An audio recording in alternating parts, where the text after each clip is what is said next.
Are you ready? सबको जय मसीह की। परमेश्वर आप लोग को आशीष करे। और आज के दिन आप सभी को इस वीडियो के द्वारा, यूट्यूब के द्वारा मिलने से बहुत ही हम लोग आनंदित हो रहे हैं और परमेश्वर को लाखों लाख धन्यवाद और महिमा करते हैं। इन दिनों में परमेश्वर मसीह लोगों को जो घटनाएं हो रही है, उस घटना के द्वारा ये चेतावनी देता है कि मेरा आगमन बहुत ही नज़दीक है, मैं तुम्हें मिलने के लिए आने वाला हूँ। हे कलीसिया, हे विश्वासी लोग, हे मसीह लोग, मसीहों को झुंडो कि आप इस बात को गौर करो, इस बात को ध्यान दो कि मैं इस दुनिया में जल्दी से जल्दी आने वाला हूँ। जो 2000 साल के पहले तुम्हारे पूर्वजों को मैंने वायदा किया कि मैं इस संसार के अंत में तुम्हें आऊँगा ले जाने के लिए, जहाँ मैं रहता हूँ वहाँ तुम भी रह सको। मेरे प्रियो, यहाँ पर हम देखते हैं, क्या आप अपने प्रभु से मिलने को तैयार है?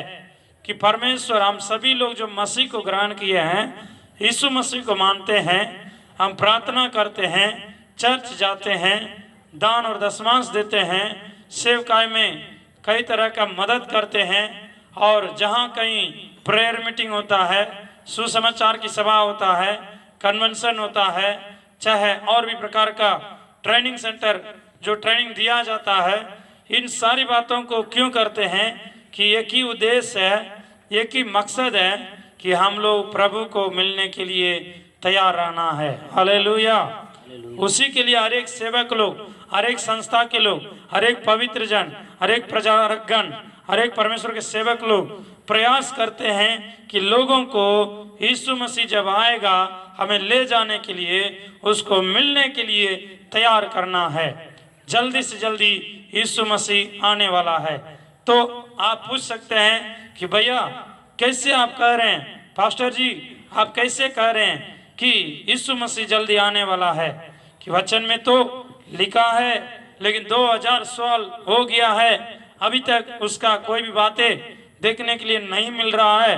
तो सही में यीशु मसीह इसी समय में आएगा और जल्दी आएगा? और इस प्रकार आपके मन में सवाल उठता होगा। लेकिन यीशु मसीह एक बाइबल में ही हम लोगों के लिए कुछ चिन्हों को दिया है, कुछ उदाहरण को दिया है, कुछ जो है बातों को बताया है कि जो मेरे आने से पहले इस प्रकार दुनिया में होगा। और उस बात को आप लोग जानते हैं, फिर भी याद दिलाने के लिए चाहते हैं। मत्ती रचित सुसमाचार 24 अध्याय का 6 और 7 पढ़िएगा। तुम लड़ाइयों लड़ाइयों की चर्चा सुनोगे। हाँ, लड़ाइयों की चर्चा सुनोगे तो घबरा ना जाना, क्योंकि इनका होना अवश्य है, परंतु उस समय में अंत ना होगा।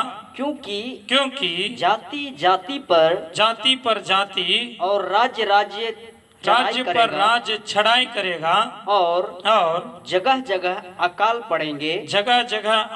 पड़ेंगे और भूकंप होंगे। यहाँ देखिए, कई सारा चिन्ह को यीशु मसीह बताया है।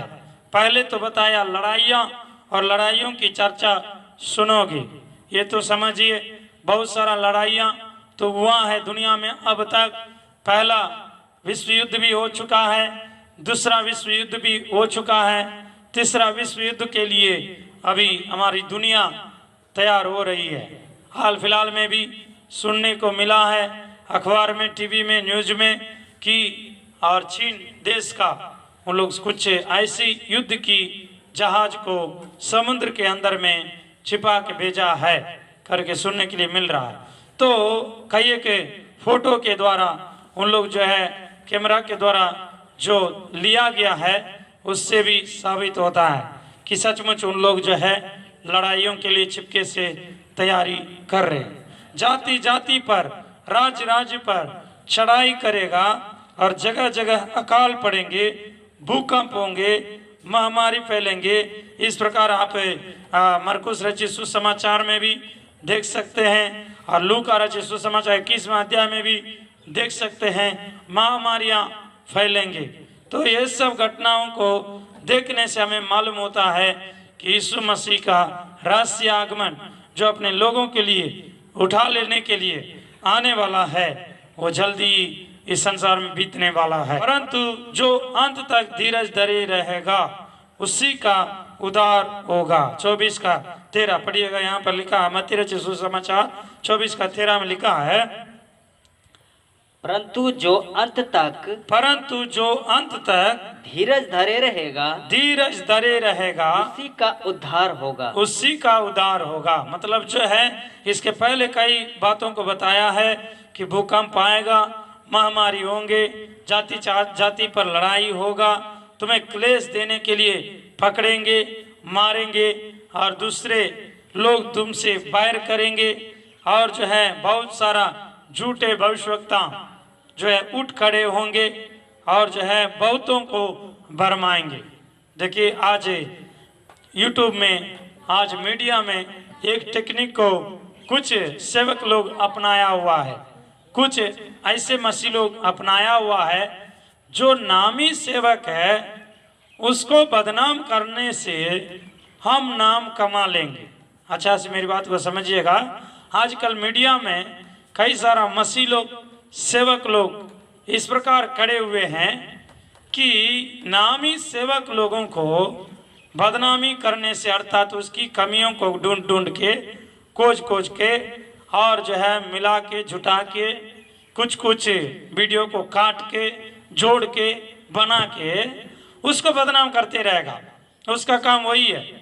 एक भी आदमी को नया सुसमाचार सुना करके एक नया आदमी को बचा नहीं सकता है, लेकिन उसका काम क्या है, जो ही परमेश्वर के लिए काम कर रहे हैं तो उसके ऊपर जो है वीडियो को अलग अलग तरीके से बना के प्रस्तुत करता है कि लोगों के बीच में नाम कमाना है ना। कोई कहता है अरे वो दशमांश मांगता है, हाँ देखिए वो कहता है कि तेल बेचता है, तेल पानी की प्रार्थना के लिए करता है। तो कोई कहेगा नहीं, उनके चर्च में आराधना होता ही नहीं है, अभिषेक में ज़्यादा कूदता है, देखिए अन्य भाषा बोलता है। तो अलग अलग प्रकार का बातों को लेकर के दोष डालते हैं। देखिए आराधना में नाचता है तो कुछ ना कुछ नाचेगा तो भी दोष लगाएगा, ऐसा भी कुछ झुंड है शांति से आराधना करेगा तो भी दोष लगाएगा, दान के बारे में बोलेगा तो भी दोष लगाएगा, नहीं बोलेगा देखिए सिखाता नहीं है। तो इसी प्रकार हर एक चीज में, तो प्रार्थना में बुलाएंगे चर्च में तो परमेश्वर के भवन में संगति में रहना है, कहने से कहेगा अरे वो चर्चे को परमेश्वर का मंदिर बना दिया है, लेकिन चर्च मंदिर नहीं है, आप और हम मंदिर है। देखिए वो प्रचार में क्या कह रहे हैं, ये चर्च ही मंदिर है। तो अलग अलग प्रकार का इन दिनों में यूट्यूब में, मीडिया में, व्हाट्सएप में, फेसबुक में वो नामी सेवकों को बदनामी करके नाम कमाने के लिए चाहते हैं। वो आज्ञा मानने वाला नहीं है, वो अच्छा सेवक भी नहीं है, उनके द्वारा एक आदमी भी पाप से, श्राप से छुटकारा पाया भी नहीं है। उनका बैकग्राउंड देख लीजिएगा, वो ना कलीसिया चलाने वाला है, ना कुछ लोगों को प्रभु में लाया है, ना किसी को बपतिस्मा दिया है, ना किसी का घर बसाया है, ना किसी का शादी करवाया है, ना भटके हुए को राह दिखाया है। वो सिर्फ दोष लगाने का काम करता है। इसलिए तो झूठे भविष्यवक्ताओं से तुम जो है सावधान रहो। मेरे प्रियो, हम एक बूढ़ा का कहानी बोल करके चर्च आने का महत्व को आपको बताने के लिए चाह रहे हैं। एक बुजुर्ग आदमी था, उसने अपना काम धंधा करके, मतलब सर्विस करके रिटायर्ड हो गया, 60 उम्र पूरा हो गया, तो सरकार ने उसको छुट्टी दे करके और घर भेज दिया। और जहाँ रहते थे वहाँ चर्च जाते थे, लेकिन बुजुर्ग होने के बावजूद, उन्होंने रिटायर्ड होने के बावजूद चर्च में लगातार जाते रहा। कुछ सालों बीतने के बाद धीरे धीरे आँख का रोशनी घटने लगा, और जो है फिर भी वो चर्च जाना नहीं छोड़ता था। लगातार प्रार्थना के लिए रविवार का रविवार, जब भी शुक्रवार रविवार होता है, प्रार्थना में जाते थे। और जो है कुछ दिन के बाद सुनने के लिए भी शक्ति कम गया, मतलब कम सुनने लगा, आंख भी धुंधला दिखने लगा। फिर भी वो चर्च नहीं छोड़ता था, फिर भी आते रहा। पहले बिना लाठी के चलता था, कुछ सालों के बाद अभी लाठी पकड़ के चलना पड़ रहा है। फिर भी वो रविवार को और शुक्रवार को प्रार्थना को नहीं छोड़ता था। दिक्कत शिक्कत से किसी प्रकार चर्च में आता था। किसी व्यक्ति ने और उनको पूछा, बाहर में सांस लेते हुए आके सीढ़ी में बैठा, बैठने के बाद और पूछ रहा है, दादा सुनिए, बुजुर्ग बाबा सुनिए, आप इतना कष्ट उठा करके यहाँ आने का क्या जरूरी है, किस लिए आप चर्च में आ रहे हैं? तो आप सही से सुनते भी नहीं हैं और सही से देख भी नहीं पाते हैं, सही से चल भी नहीं पा रहे हैं, बुजुर्ग हो गए, लाठी लेके चलना पड़ता है, कहीं रास्ता में गिर जाइएगा, कुछ हो जाएगा तो कौन देखेगा? इस प्रकार वो कह रहा था। तो उस समय में वो बाबा ने कहा, बूढ़े बुजुर्ग मसीह व्यक्ति ने कहा कि बोला, देखिए मैं चर्च आने से ये प्रकट करता हूँ कि मैं प्रभु यीशु के तरफ है, मैं मसीह लोगों का तरफ है, मैं कलीसिया के लोगों का तरफ है। कलीसिया के लोगों से हमको प्रेम है, प्रभु के भवन से हमको प्रेम है, प्रभु के दास से वचन से हमको प्रेम है। इसलिए हम दिक्कत होने पर भी हम चर्च में आते हैं। अगर हम नहीं आएंगे तो कैसे मालूम होगा कि हम इस भवन से, प्रभु से, परमेश्वर से, मसीह लोगों से, कलीसिया के लोगों से प्रेम करता हूँ, कैसे लोगों को मालूम होगा? मेरे प्रियो, देखिए कितना अच्छा एक बातों को ये बाबा ने बताया। परमेश्वर का जो है विचार को देखता है, परमेश्वर भी आपको और हमको विचार को देखता है। हम गलती ढूंढने के लिए हमेशा सोचते रहेंगे तो आपको हर चीज में गलती दिखेगा, हर संस्था में गलती दिखेगा, हर सिद्धांत में गलती दिखेगा, हर मसीह के पास गलती दिखेगा। आप कभी भी प्रभु में आगे नहीं बढ़ सकते हैं। अगर आपका मन और विचार सही रहेगा कि हमारे उद्देश्य है कि प्रभु के लोगों से प्रेम है, प्रभु से कुछ पाना है, सीखना है, जानना है, संगति में रहना है, ऐसे विचारों में आप प्रभु की संगति में रहिएगा तो परमेश्वर आपको धीरे धीरे धीरे आगे बढ़ेगा, है ना। कई बार हम लोग जो है किसी ना किसी व्यक्ति कोई कुछ बोल दिया होगा, या कोई मसीह आदमी बोल दिया होगा, कोई पड़ोसी आपको बोल दिया होगा, तो चर्च आना हम बंद कर देते हैं, कलीसिया आना बंद कर देते हैं। लेकिन पढ़िएगा नीति वचन में 18:1 में लिखा है, नीति वचन 18:1 में देखिए एक बात लिखा है, आप लोग अच्छा से माइक में सुन लीजिएगा, इस वचन को ध्यान दीजिएगा। जो दूसरों से हाँ, अलग हो जाता है, जो दूसरों से अलग हो जाता है, वह अपनी ही हाँ इच्छा पूरी करने के लिए, हाँ, अपनी ही इच्छा पूरी करने के लिए ऐसा करता है, ऐसा करता है, और सब प्रकार की, हाँ, सब प्रकार की खरी बुद्धि से बैर करता है। बैर करता है। देखिए यहाँ पर ऐसा है वचन, जो दूसरों से अलग होना चाहता है, हो जाता है करके लिखा है। कुछ कुछ हिंदी ट्रांसलेशन में अगर आप देखेंगे तो अंग्रेजी में भी देखेंगे, जो दूसरों से अलग होना चाहता है वह अपनी ही इच्छा पूरी करने के लिए ऐसा करता है, और सब प्रकार की खरी बुद्धि उसके लिए कैसा लगता है? बैर लगता है, उससे वो बैर करता है। बोलो प्रभु यीशु मसीह की जय।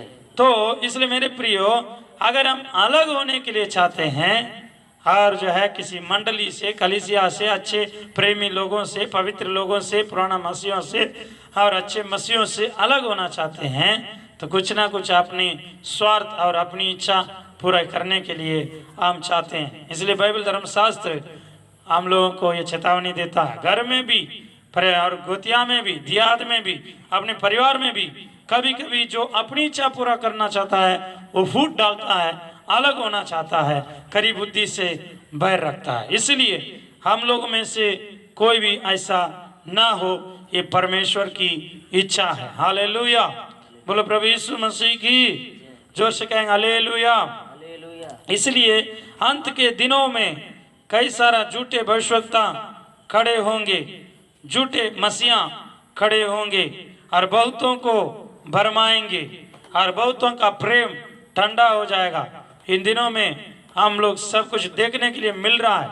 कई बाप जो है बेटा को मार दिया है और नशा में, और कई जगह पत्नी पति को जहर खिला दिया खाना में, पति और पत्नी को मोटरसाइकिल से धक्का लगा के मार दिया है।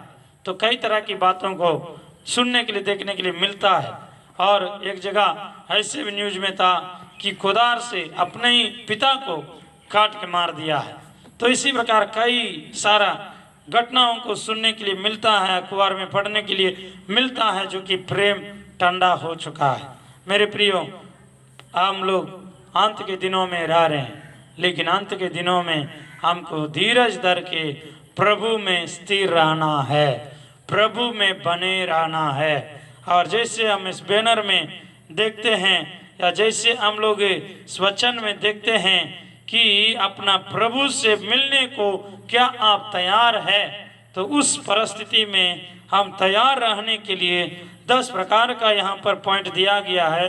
उसमें पहला पॉइंट है प्रार्थना करते रहो, प्रार्थना करते रहो। आपका जीवन में प्रार्थना करते रहना है, वही आप परमेश्वर के लिए तैयार है करके प्रकट करता है। बाइबल में आप पढ़ा जाए तो बाइबल हमें सिखाती है हमेशा प्रार्थना करते रहो, प्रार्थना में लवलीन रहो, प्रार्थना करते रहो, प्रार्थना में लगे रहो। देखिए कुलिसियों 4:2 में देखेंगे, कुलिसियों के पत्री 4:2 में देखिएगा, प्रार्थना में लगे रहो, प्रार्थना में लगे रहो और धन्यवाद के साथ, और धन्यवाद के साथ उसमें जागृत रहो, उसमें जागृत रहो। यहाँ पर क्या लिखा है? प्रार्थना में लगे रहो। बोलो प्रभु यीशु मसीह की।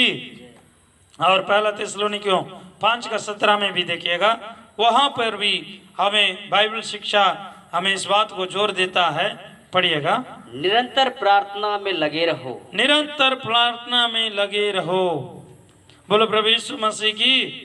निरंतर प्रार्थना में लगे रहो, वहां प्रार्थना निरंतर करते रहो और उत्साह पूर्वक प्रार्थना में जागृत रहो।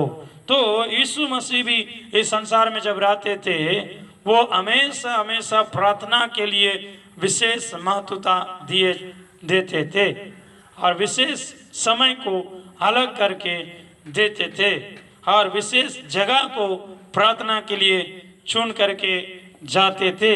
प्रार्थना के लिए बहुत कष्ट को, कठिनाई को यीशु मसीह सहते थे।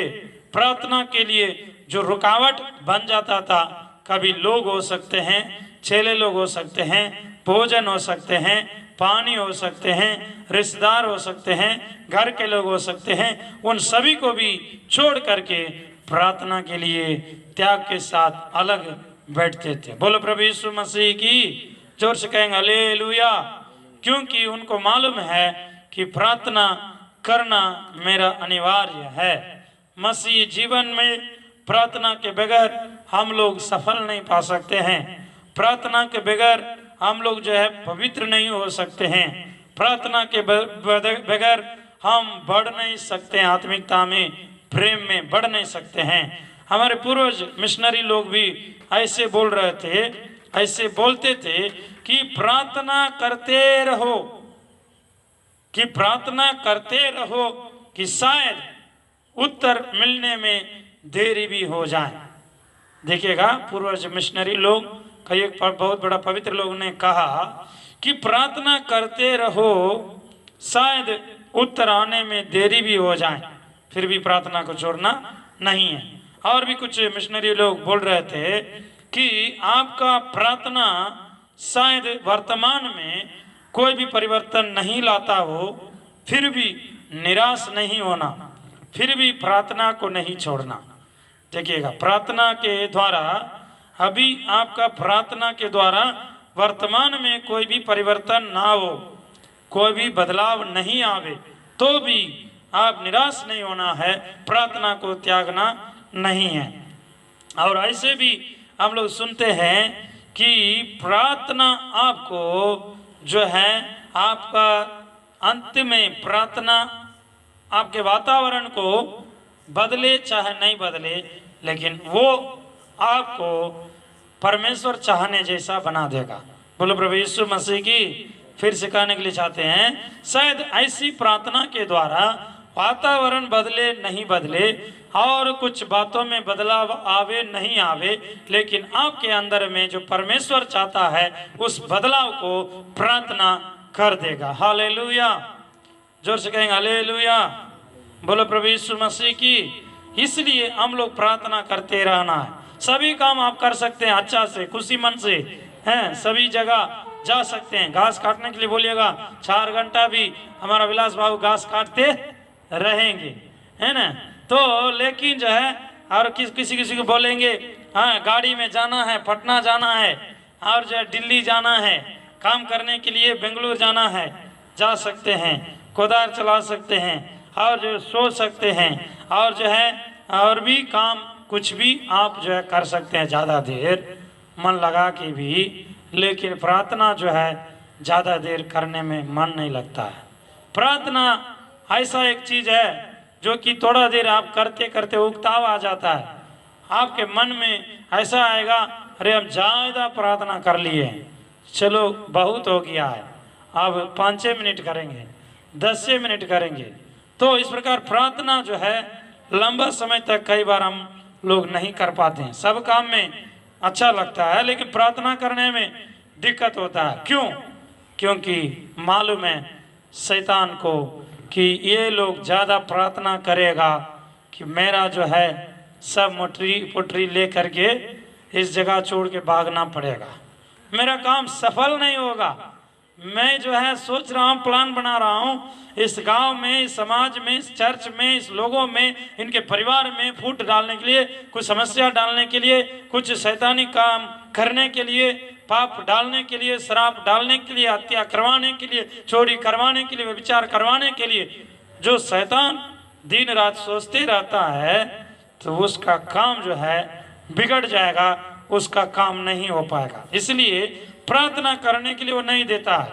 आपके मन में एक प्रकार की आवाज, आपके शरीर में एक प्रकार की निराशा, थकावट को डालता है कि प्रार्थना ज्यादा नहीं करना है। यीशु मसीह को भी वो शरीर में रहते थे लेकिन प्रार्थना के लिए बहुत ही वो अटेंशन रहते थे, सावधान रहते थे कि हमको प्रार्थना ज़्यादा से ज़्यादा करना है, जो कि परमेश्वर को उपस्थिति को हमेशा कायम रखना है। बोलो प्रभु यीशु मसीह की। जोर से कहेंगे हालेलुया।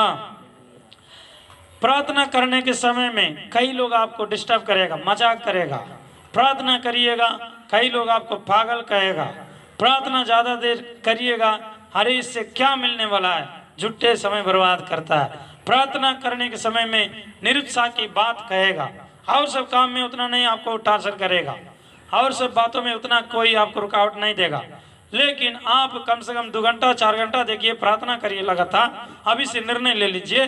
देखिए कई लोग आपको जो है पागल कर सकता है, निरुत्साह कर सकता है, कई लोग मार भी सकता है। कितना पत्नियां प्रार्थना करने से पति से मार खा रहे हैं, कितना लोग मजाक सुन रहे हैं, कितना लोग निरुत्साह के शब्द सुन रहे हैं। ये तो समझिए एक प्रकार का शैतान की योजना है कि हमको प्रार्थना करने के लिए नहीं देना। क्योंकि प्रार्थना हम लोग करेंगे, जितना आपका प्रार्थना बढ़ेगा उतना आपका पवित्रता बढ़ेगा। देखिए प्रार्थना करने से परमेश्वर हमारे अंदर में पवित्रता को बढ़ाता है। प्रार्थना के जीवन आपके अंदर में बढ़ेगा बढ़ेगा बढ़ेगा, ऑटोमेटिकली आप पाप से घृणा करिएगा, पाप को आप नहीं चाहिएगा, पाप की ओर नहीं मोड़िएगा। पाप को देखने से आपको गुस्सा आएगा, कोई प्रकार गलती को देखने से आप उससे दूर रहने के लिए चाहिएगा। प्रार्थना आपके अंदर में पवित्रता को बढ़ाएगा। और क्या है दूसरा, प्रार्थना करने से ईश्वरीय प्रेम आपका दिल को भरेगा। ईश्वरीय प्रेम, परमेश्वर का प्रेम आपको दिल को भरेगा कि प्रार्थना अधिक से अधिक करने से परमेश्वर का प्रेम आ जाएगा। आप सबसे प्रेम कर सकते हैं। जो आप कोई दुश्मनी भी किया हो, विरोध भी किया हो, कोई मारा हो, गाली दिया हो, कोई आपको मजाक किया हो, कोई आपका काम को मतलब जो है दिक्कत दिया हो, काम को रोकने के लिए कोशिश किया हो, फिर भी प्रार्थना का जो बढ़ने से आपके अंदर में ईश्वरीय प्रेम बढ़ेगा। यीशु मसीह क्रूस पर उतना दुख सहने पर भी, शत्रुओं से मार खाने पर भी, और उन्होंने प्रार्थना कर रहा था कि हे परमेश्वर इन्हें क्षमा कर, ये लोग नहीं जानते हैं ये क्या कर रहे हैं। मेरे प्रियो, ऐसा प्रेम यीशु मसीह को कैसे आया? उसका अधिकाई प्रार्थना के द्वारा, अधिक से अधिक समय प्रार्थना में समय बिताने के द्वारा वो शत्रुओं से भी प्रेम करने का उनका दिल और परमेश्वर के प्रेम से भर गया। बोलो प्रभु यीशु मसीह की, जोर से कहेंगे हालेलुया। और यीशु मसीह ने बोला प्रार्थना करते रहो ताकि परीक्षा में तू ना पड़े, है ना। चेले लोगों को बोला, गेत्सेमनी बगीचा में प्रार्थना कर रहे थे, चेले लोगों को बोला जागते हुए प्रार्थना करो ताकि तुम परीक्षा में ना पड़े।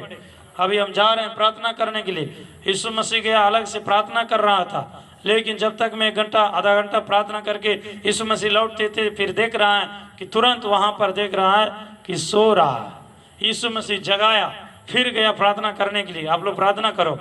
फिर से आ रहा है, फिर देख रहा है सो रहा है, फिर गया, फिर आके देख रहा है फिर सो रहा है। क्यों?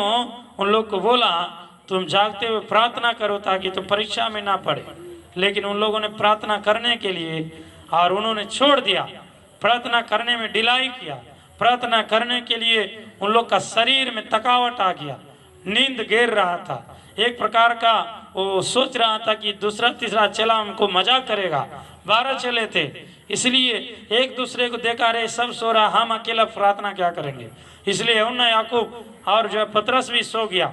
तो आखिरी में तो क्या हो गया, जब यीशु मसीह को पकड़ने के लिए आया, जो लोगों ने बोला पहले मुझे पकड़ेगा, पहले मुझे मारेगा, तब आपको छूने देंगे, ऐसा लोग सब छोड़ के भाग गया। मेरे प्रियो, आप देखिएगा प्रार्थना में उन लोग नहीं बिताने से समय परीक्षा में गिर गया। आपके जीवन में भी जब आप प्रार्थना में कमी करिएगा, और सवेरे के प्रार्थना में, रात के प्रार्थना में, जिस टाइम आप प्रार्थना करते हैं डेली की डेली, उस समय आप नहीं देते हैं, उस दिन जरूर है कुछ ना कुछ आप परीक्षा में पड़ेंगे। कुछ एक्सीडेंट होगा, कुछ चोट लगेगा, कुछ मान के चलिए किसी लड़ाई हो जाएगा, कुछ सामान खो जाएगा, कुछ सामान गिर के टूट जाएगा, कुछ घर में खराबी हो जाएगा, कुछ ना कुछ परेशानी हो सकता है। क्यों? प्रार्थना आपने नहीं किया। प्रार्थना नहीं करने से हम परीक्षा में गिर जाएंगे। और दुनिया में जो है बहुत सारा संगति है, बहुत सारा सिद्धांत है, बहुत सारा मिशन है, बहुत सारा मसीह चर्च लोग है, लेकिन सभी संस्था में, सभी सिद्धांत में प्रार्थना जो है प्राथमिकता दिया जाता है। बोलो प्रभु यीशु मसीह की। प्रार्थना के लिए प्राथमिकता दिया जाता है। कोई ऐसा सिद्धांत नहीं है, कोई ऐसा मिशन नहीं है, कोई ऐसा सेवकाई नहीं है जिस सेवकाई में प्रार्थना नहीं है। बोलो प्रभु यीशु मसीह की, जोर से कहेंगे हालेलुया।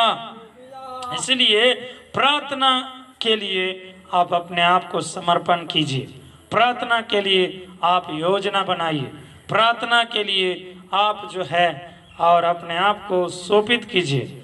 और कोई अल्लाह करके प्रार्थना करता है, कोई रो रो के प्रार्थना करता है, कोई गीत गाते हुए प्रार्थना करता है, कोई शांति से प्रार्थना करता है।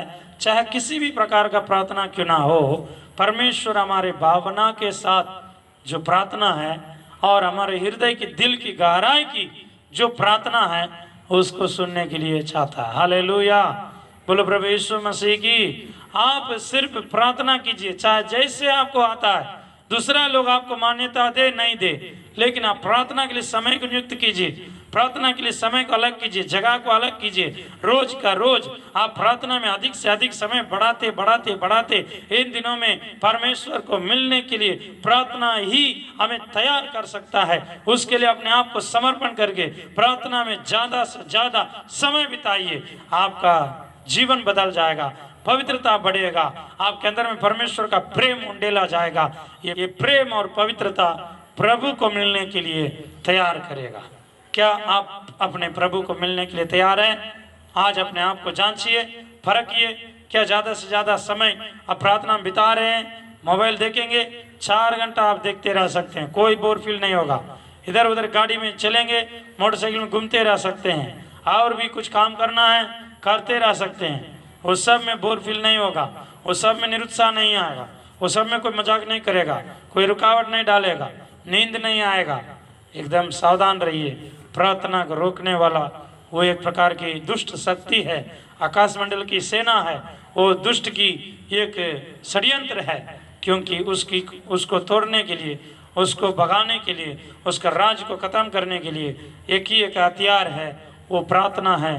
प्रार्थना को बढ़ाएंगे और प्रभु को, हम लोग अपने प्रभु को मिलने के लिए तैयार हो जाएंगे। हालेलुया। आइए हम लोग एक प्रार्थना के साथ एक गीत को गाते हुए हम समाप्त करेंगे। हालेलुया। प्रार्थना के साथ हम लोग इस गीत को गाएंगे। हालेलुया। धन्यवाद प्रभु, स्तुति और राजा। जो वचन हम लोग सुने हैं वैसा ही हमारा जीवन होने पाए। हम अपने प्रभु को मिलने के लिए हम तैयार होना है प्रभु। हाँ परमेश्वर, मेरे जीवन में जो भी कमी घटी है प्रार्थना करने के लिए, कई बार हम भूल जाते हैं, कई बार हम कमी करते हैं, कई बार सो जाते हैं, कोई मजाक करेगा सोच करके उतना हम नहीं करते हैं। हाँ प्रभु जी, कई प्रकार की बातों को लेकर के निराशा, चिंता, आलस, ये सारी बातों के कारण हम प्रभु प्रार्थना में कमी कर देते हैं। राजा, अच्छा जगह नहीं है, मेरे लिए समय नहीं है, बहुत काम पड़ा हुआ है, इसलिए अभी नहीं करेंगे, कल करेंगे, परसों करेंगे, इतना नहीं करेंगे, बस 5-6 मिनट करेंगे, आज के लिए इतना ही काफ़ी है। इस प्रकार हम सोच करके प्रभु हम तैयारी से पीछे हट जाते हैं। शायद उसी घड़ी आप आ जाएंगे तो हम खो जाएंगे प्रभु। शायद उसी घड़ी आप आ जाएंगे तो हम छूट जाएंगे राजा। शायद उसी घड़ी आप हमको देखेंगे तो मेरे अंदर में कमी पाएंगे प्रभु। आज मैं अपने आप को समर्पण करता हूँ, आज मैं अपने आप को समर्पण करता हूँ प्रार्थना के लिए। मैं अपने जीवन को जीवित बलिदान के रूप में चढ़ा देता हूँ। पवित्र आत्मा तो मेरे अंदर में कार्य कर। पवित्र आत्मा मेरे अंदर में प्रार्थना की आत्मा उंडेल, प्रार्थना की सामर्थ उंडेल, प्रार्थना का रुचि और जिज्ञासा को बढ़ा प्रभु। आशीष कर राजा। हालेलुया। धन्यवाद यीशु। प्रार्थना ही जीवन, प्रार्थना विजय, प्रार्थना ही जीवन, प्रार्थना विजय, प्रार्थना ही जीवन, प्रार्थना विजय। जीने के लिए